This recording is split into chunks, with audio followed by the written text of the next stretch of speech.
கரிகாலன் நந்தினி சீரியல்ல இப்போ ராட்டகாசமான அருமையான எபிசோட் வந்திருக்குன்னே சொல்லலாம். 2 ஜோடிகளும் அவங்க அவங்க ஜோடிகள பத்தி எல்லாமே தெரிஞ்சுக்கிறாங்க. மிஸ் பண்ணாம ஃபுல்லோடையும் கேளுங்க. கரிகாலன் வந்து டிஷம் டிஷம்னு சண்டை போட்டு நந்தினிய காப்பாத்திர்றாங்க. நந்தினி அங்க நின்னுகிட்டு இருக்காங்க.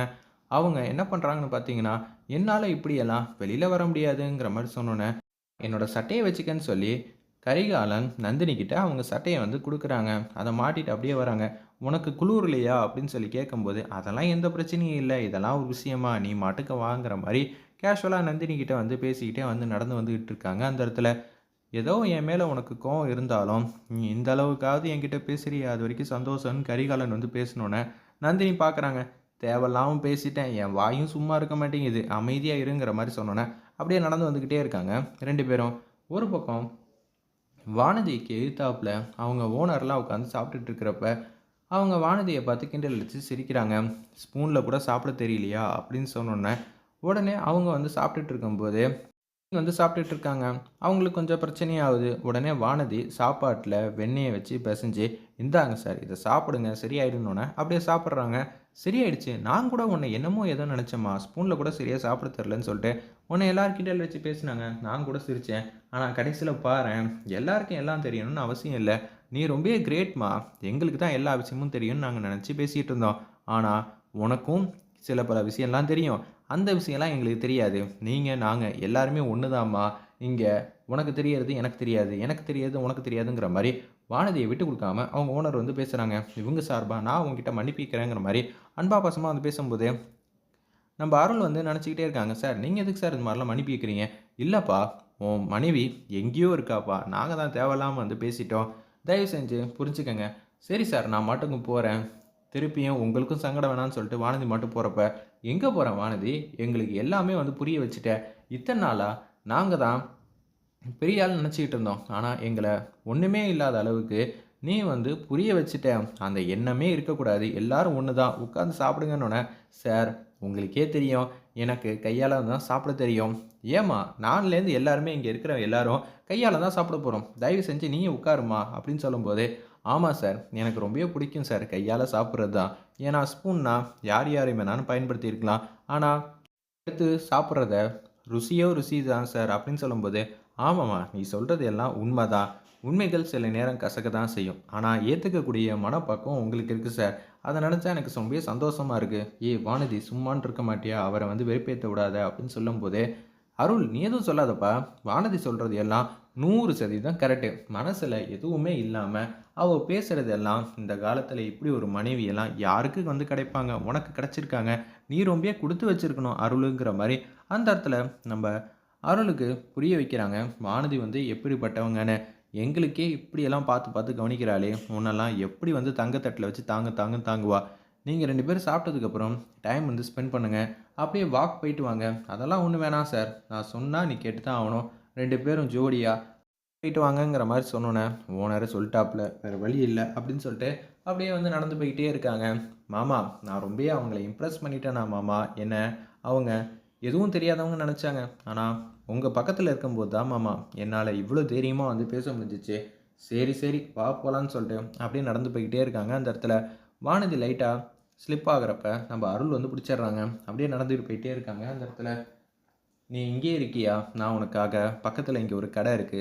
புடவ வாங்கிட்டு வந்துரட்டா?" அப்படின்னு சொல்லிட்டு, ஒரு 5 நிமிஷம் இங்கேயே இருன்னு சொல்லிட்டு டக்கு டக்குன்னு போறாங்க. என்ன இவன் போயிட்டு இவ்வளோ நேரம் ஆச்சுங்கிற மாரி சொன்னோனே, அப்படியே அந்த புடவ வந்து வாங்கிட்டு வந்து குடுக்குறாங்க. "இத எப்படி கட்டுறது?" அப்படின்னு சொல்லி யோசிக்கும்போது, அதுக்கேத்தா மாரி எல்லாத்தையும் வந்து ரெடி பண்ணி குடுக்குறாங்க. ஒரு ரூம் மாரி ரெடி பண்ணிடுறாங்க. நம்ப கரிகாலன் நந்தினி ரெடி ஆயிட்டு வந்துடுறாங்க. "இந்தா உன்னோட சட்டைய நீ போட்டுக்க. உனக்கு எதுவும் சட்டை வாங்கலையா? அதான் இங்க இருக்கேன்னு" சொல்லிட்டு நந்தினி போட்டிருந்த சட்டைய எடுத்து அப்படியே நம்ம கரிகாலன் வந்து மாஸா வந்து போட்டுட்டு, அப்படியே ஜோடியா வந்து நடந்து வந்துகிட்டு இருக்காங்க. வேற லெவல்ல இருந்துச்சுன்னே சொல்லலாம் அந்த சீன்லாம். நந்தினி ஒரு பக்கம் கரிகாலன நம்ம தப்பா புரிஞ்சுகிட்டு இருந்திருக்கோம். ஆனா, அவன் எவ்வளோ நல்லவங்கிற விஷயம்லாம் நாளுக்கு நாள் நமக்கு தெரிய வருது. நம்ம தான் கரிகாலன தள்ளி வைக்கிறோமா? அப்படின்னு சொல்லி யோசிக்கும்போது, நந்தினி நடந்து வந்துகிட்டே இருக்காங்க. அப்பன்னு பார்த்து அவங்க லைட்டா ஸ்லிப் ஆகுறப்ப கரெக்ட்டா கைய வந்து புடிச்சிடுறாங்க. நம்ப கரிகாலன், "சாரி, சாரி நான் எதுவும் தப்பா நெனச்சுக்கல" அப்படின்னு சொல்றப்ப, "என்ன ஆச்சு?" அப்படின்னு சொல்லி கால்ல வந்து பார்க்குறாங்க. நம்ப கரிகாலன், "ஏம்மா பார்த்து வரமாட்டியான்னு" சொல்லி அன்பா, அக்கறையா வந்து கவனிக்கிற எல்லா விஷயமும் நம்ம நந்தினிக்கு ரொம்பவே வந்து பிடிச்சு போயிடுது. அவங்க மனசு கொஞ்சம் கொஞ்சமா வந்து கரிகாலன் பக்கம் சாய ஆரம்பிச்சிருதுன்னே சொல்லலாம். அவங்க அம்மா ஆசைப்பட்ட மாரியே மாப்பிள்ளையும் பொண்ணும் சேர்ந்து வாழணும். கடவுளே! நீங்க தான் வந்து ஆசீர்வாதம் பண்ணணுங்கிற மாரி அந்த இடத்துல யோசிச்சுட்டு இருக்காங்க. இங்க நந்தினி அப்படியே முழு மனசா வந்து கரிகாலன வந்து ஏத்துக்கிற மாரி தான் தெரியுது. சரி போலாம் ஒண்ணும் பிரச்சனை இல்லன்னு சொன்னோனே, "ஏன்டா கீழ உட்காந்துருக்கேன்ல, கைய பிடிச்சு தூக்கி விட மாட்டியா? ஏன் உண்மையா தான் சொல்றியா? வேற யாராவதா வரணும்? நீ தான் தூக்கி விடணும். தூக்கி விடுங்கிற" மாரி சொன்னோனே, அப்படியே கைய பிடிச்சு தூக்கி விடுறாங்க. வேற லெவல்ல மாஸா இருந்துச்சுன்னே சொல்லலாம் அந்த சீன்லாம். அதே மாரி நம்ம அருள் மாட்டுக்கும் சுத்தி பார்த்துக்கிட்டே இருக்காங்க. "மாமா உங்க கூட தன்னந்தனியா இது மாரி இந்த இடத்துக்குலாம் வரணும்னு நான் ரொம்பவே ஆசைப்பட்டேன்னு" சொல்லி அருள் கிட்ட வந்து பேசுறாங்க நம்ம வானதி. "சரி, சரி பா ரொம்ப நேரம் இங்க இருந்துட்டோம். அங்க வந்து போலாம் மாமா. எனக்காக ஒரு வாட்டி நீங்க வரமாட்டீங்களா?" அப்படின்னு சொல்லும்போது, அந்த இடத்துல போயிட்டே இருக்காங்க. ஒரு போர்டு வந்து கீழ வந்து விழுந்திருக்கு. அத வந்து சரியா வந்து கவனிக்கல. அப்படியே போயிட்டே இருக்கிறப்ப, அருள் மாட்டுக்கும் கொஞ்சம் தூரம் வந்து போறாங்க. அவங்க அப்படியே வந்து உட்காந்துடுறாங்க ஒரு இடத்துல. உடனே, "என்ன மாமா இங்க உட்காந்துட்டீங்க? என்ன செய்றதுன்னு தெரியலன்னு" சொல்லிட்டு, நம்ம வானதி தான் திருப்பியும் அருள அந்த இடத்துலேருந்து மீட்டு எடுத்துட்டு வெளில வந்துடுறாங்க.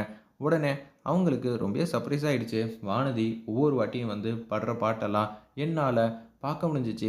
என் மேல அளவு கடந்த அன்பு, பாசம் வச்சிருக்கா. எத்தன பேருக்கு இது மாரிலாம் ஒரு மனைவி வந்து கிடப்பாங்க.